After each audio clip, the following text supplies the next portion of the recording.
YouTube, what it do? It's your boy TWV coming back for another episode of the NXT recap and review.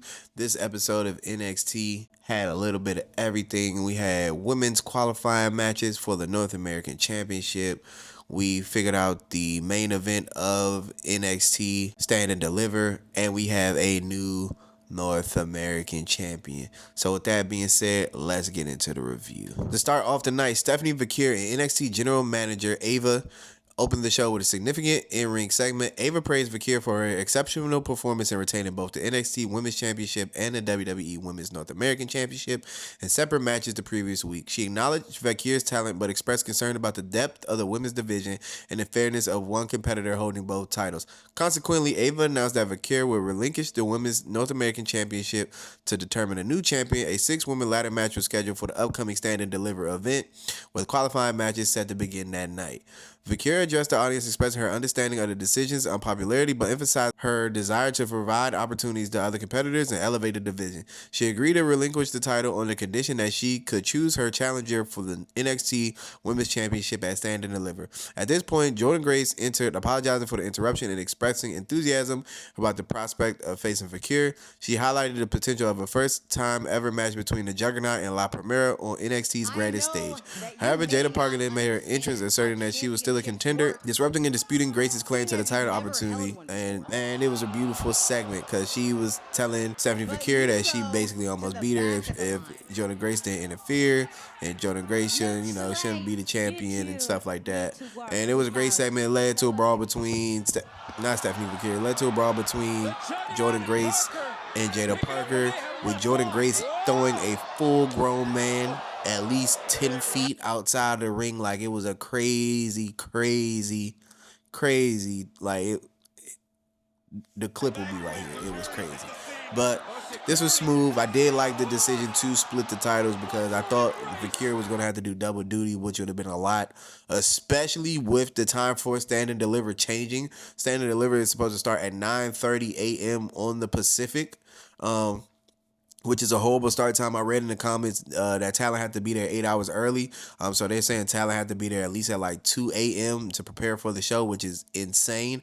But I hope they do change the time back a little bit. They could have started at noon like they did last year. Noon last year would have been about this time actually. So actually they are starting at noon on the East technically. Now I'm thinking about it. But yeah, I had no problem with it. I do like to see that they are going to do a match for the North American Championship. They like to do a ladder match every other year at Stand and Deliver, funny enough, because they skipped last year. The year before that, it was a title match for the Women's Championship. So I think this is going to be the on-running thing. I think the year or two before that, they did a ladder match, if I'm not mistaken. But with that being said, let's get to the next one. The next in-ring action was Zaria facing Lash Legend in a high-stakes match to qualify for the 6-woman ladder match at Stand and Deliver for the vacant NXT Women's North American Championship. The match began with both competitors engaging in a collar and elbow tie-up, showcasing their strength as they struggle for control. Lash Legend executed a waistlock takedown followed by a suplex attempt that Zaria countered into a sunset flip, though it only secured a 1 count. The back-and-forth action continued with Zaria applying a guillotine choke, which Legend countered by placing Zaria on the apron. Zaria responded with a slingshot sunset flip for another near fall. As the match progressed, Legend displayed her power by delivering a scoop slam and attempting an elbow drop, which Zaria evaded. Both athletes showcased their agility, keeping up simultaneously, leading to a series of counters. Legend applied an Argentine backbreaker rack, but Zaria slipped out and both women collided with simultaneous lariats, leaving them momentarily down. In the climax, Zaria executed a spear followed by a fireman's carry into a F5, securing the pinfall victory and her spot in the upcoming match. So the things I did love in this match, it highlighted both of their athleticism and their resilience. Zaria, the extreme ability to counter Legend's power moves and capitalize on opens, definitely demonstrated her in-ring intelligence and versatility. Lash Legend definitely showcased her dominance throughout the match and her strength and her potential in the NXT women's division. I don't want her to break up with Jakara Jackson, but I do want Lash Legend to get it pushed because it's like every time Lash Legend steps on the scene, she puts up a banger, and this was a banger match. This was a 4-star. Only reason it wasn't a 5-star. Could have went a little bit longer, but due to the time constraints of NXT only being a 2-hour show, they got in there, they cooked, and they got up out of there, and I loved everything about it. But with that being said, let's get to the next one. Next segment showcased the D'Angelo family led by Tony D'Angelo addressing the emerging faction known as Dark State. The segment provided insights into the Dark State members, and we're about to just go through them. Dion Lennox, initially perceived as a bookworm, Lennox revealed as a fierce temper, having broken a teammate's jaw back in his collegiate sports days when he played for Oregon. Osiris Griffin, similar to Lennox, Griffin had a history of injuring teammates in college, indicating a violent streak. Cutler James, an All-American amateur wrestler, James is known for breaking his opponent's wills, showcasing his dominance in the ring. And Shaquan Sugars, despite being accepted into Harvard, Sugars declined the offer. He possesses a unique charisma, effortlessly making people feel like longtime friends before moving on.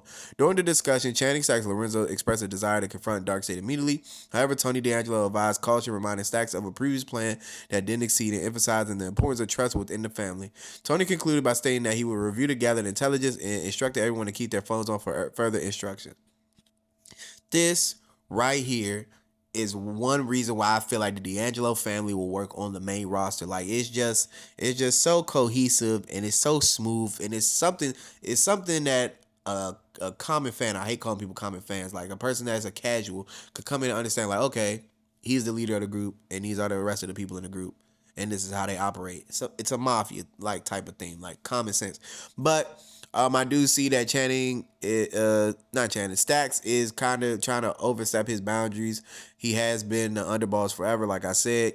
I do think this leads to Stacks either being the leader of Dark State and him going heel. That would be a crazy plot twist. Or it can go to be Trick Williams, because up until this point, Trick Williams, every time Dark State is around, they don't beat him up. But we shall see how that goes. But with that being said, let's get to the next one. The next in-ring action was Hank Walker and Tank Ledger facing the No Quarter Catch crew, Miles Bourne and Tavion Heights, in a tag team match that showcased the dynamic interplay strategy, missteps, and an involving character dynamics. The match commenced with Hank Walker and Miles Bourne exchanging a series of technical maneuvers, with Hank establishing early dominance. Tank Ledger's subsequent entry saw him delivering impactful moves, including a back body drop and a slingshot splash, energizing the audience. The momentum shifted when Tavion Heights and Bourne capitalized on Hank's overzealousness, isolating him in their corner. Their coordinated attacks, notably a double team suplex, kept Hank grounded. A pivotal moment occurred when Hank and Tank synchronized their efforts, executing a sequence of moves that cleared the ring of their opponents. However, their attempt to execute the collision course maneuver was thwarted due to interference from the North Quarter Catch crew. The match culminated with Tank Ledger was caught by Bourne and Heights, who executed a combination of an F5 and DDT, securing the pinfall victory. So this was a great tag team match. This was a between 3.5 4 star. Hank and Tank have really grown on me. I like how their characters have been developed in different backstage segments with different people. Like tonight they had one with Pretty Deli. After this they had one with Fraxium.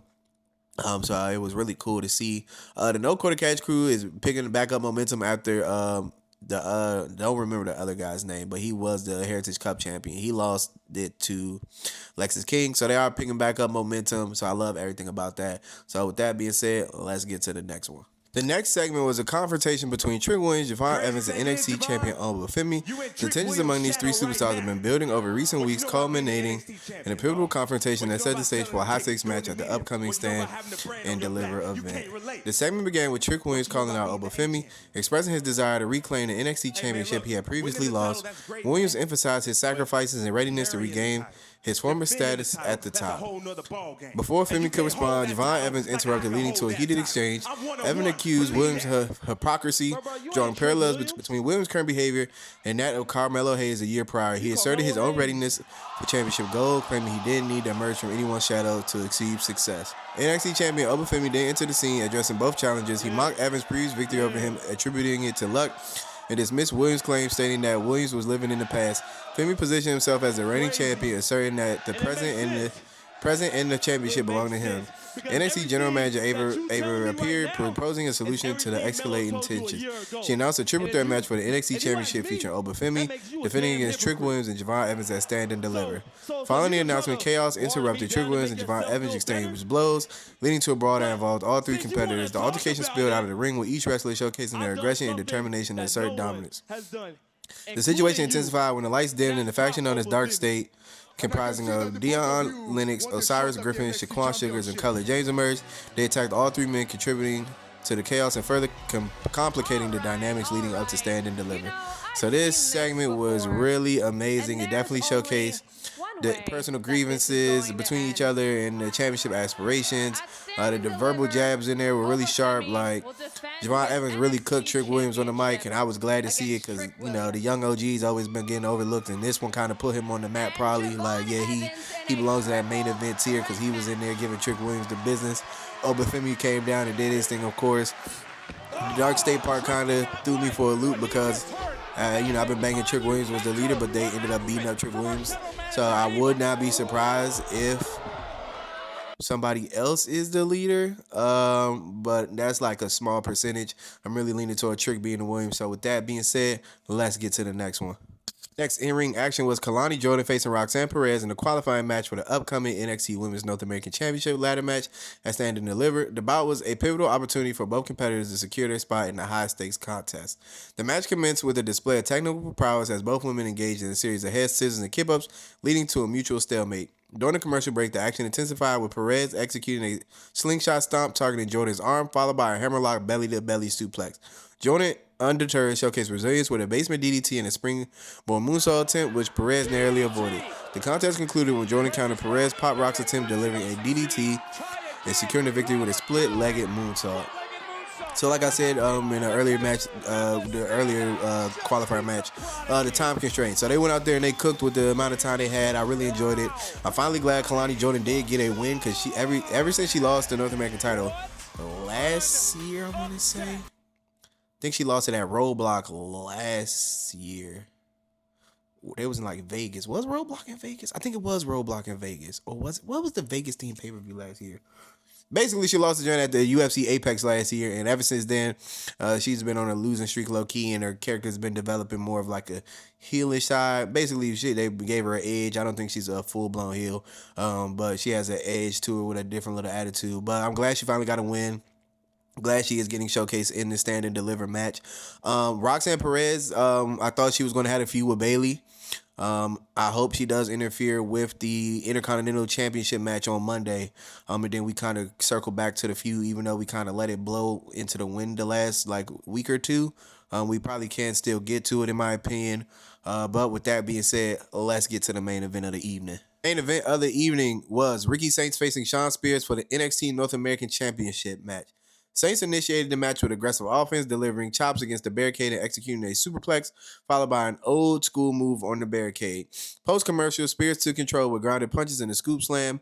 An attempted top rope maneuver by Spears was countered by Saints, who delivered an avalanche jackhammer.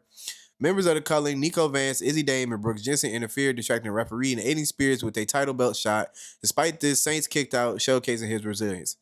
Saints neutralized the interference by taking out Vance, and Jensen delivering his spear to Spears and executing his finishing move, the Rochambeau, to secure the pinfall victory. Following the match, Ethan Page attacked Saints, delivering his signature twisted grin and holding the championship over Saints' prone body, setting the stage for a potential feud. So this match was great. I thought they were going to pull the trigger on Ricky Saints winning the title at Stand and Deliver, but they said F it and got straight to it. Because Ricky Saints is basically the biggest superstar on the roster. I can't wait until he runs into Obafemi, possibly Trick Williams, Javon Evans. Like, there's so many feuds that Ricky Saints can have once he either holds on the North American title or drops the North American title and jumps into the main event picture. But I do like that him and Ethan Page are probably going to have this match for the title at Stand and Deliver. Great first pay-per-view match. Ethan Page is an ultimate professional. These guys have faced each other before in AEW. Their in-ring chemistry is really good. So I wouldn't be too shocked of them having possibly the best match. I am holding my head high on that triple threat match for the main event. I think they're going to go crazy. And that would definitely be the match of the night. But the ladder match as well, don't be surprised. The women's ladder matches at Stand and Deliver always show up and they always go hard. But that's just because of how deep the women's division is. Like, every woman goes out there and gives it their all. But this is your boy TWB checking in and checking out. I'll catch you tomorrow for the next episode of 40 Years of WrestleMania with TWB, with one coming later on tonight. Peace.